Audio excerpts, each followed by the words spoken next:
Hello friends, പുതിയ വീഡിയോയിലേക്ക് സ്വാഗതം. ഇന്നൊരു മധുരപ്പച്ചടിയാണ് കാണിക്കുന്നത്.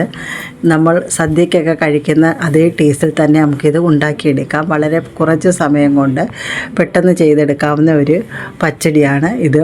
നമുക്ക് ഇതിനായിട്ട് ഒരു പൈനാപ്പിൾ എടുത്ത് അതിൻ്റെ തോലെല്ലാം കട്ട് ചെയ്തെടുക്കാം. 3 പച്ചമുളക് എടുത്തിട്ടുണ്ട്, അത് കട്ട് ചെയ്തെടുക്കാം. കുറച്ച് പഞ്ചസാര, ഇവിടെ ഏകദേശം 1 സ്പൂൺ പഞ്ചസാരയാണ് ഞാൻ ഇട്ടേക്കുന്നത്. അതും കുറച്ച് വെള്ളം ഒഴിച്ച് നല്ലോണം മിക്സ് ചെയ്തതിന് ശേഷം നമുക്കിതൊന്ന് വേവിച്ചെടുക്കാം. ഇതിൻ്റെ വെള്ളമെല്ലാം പറ്റിയതിന് ശേഷം അടുപ്പത്തുനിന്ന് ഇത് വാങ്ങി വെച്ച് തണുത്തതിന് ശേഷം നമുക്ക് നല്ല കട്ട തൈര് ഒഴിച്ചു കൊടുക്കാം. ഞാൻ ഇവിടെ മിൽമയുടെ നല്ല അധികം പുളിയില്ലാതെ നല്ല കട്ട തൈരാണ് ഒഴിച്ചു കൊടുക്കുന്നത്. ഇതൊഴിച്ച് കൊടുത്ത് നല്ലോണം ഒന്ന് മിക്സ് ചെയ്തെടുക്കാം.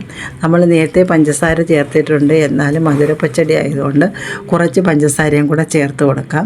കുറച്ച് പഞ്ചസാരയും കൂടി ഇട്ട് കൊടുത്ത് കുരുവില്ലാത്ത കറുത്ത മുന്തിരിങ്ങയും കൂടെ ഇട്ട് കൊടുക്കാം. മുന്തിരിങ്ങ ഞാൻ കുറച്ച് ഇട്ട് കൊടുത്തിട്ടുള്ളൂ, നിങ്ങളിൽ ആവശ്യത്തിനുണ്ടെങ്കിൽ ഇട്ട് കൊടുക്കാവുന്നതാണ്. ഇനി ഇതെല്ലാം കൂടെ നല്ലവണ്ണം മിക്സ് ചെയ്തതിന് ശേഷം കടുക് താളിച്ചത് ഒഴിച്ചു കൊടുക്കാം. നല്ല ടേസ്റ്റി ആയിട്ടുള്ള ഒരു പച്ചടിയാണ്, കുട്ടികൾക്കൊക്കെ വളരെ ഇഷ്ടപ്പെടും. എല്ലാവരും ട്രൈ ചെയ്ത് നോക്കണം. വീണ്ടും അടുത്ത വീഡിയോയിൽ കാണാം. Bye bye.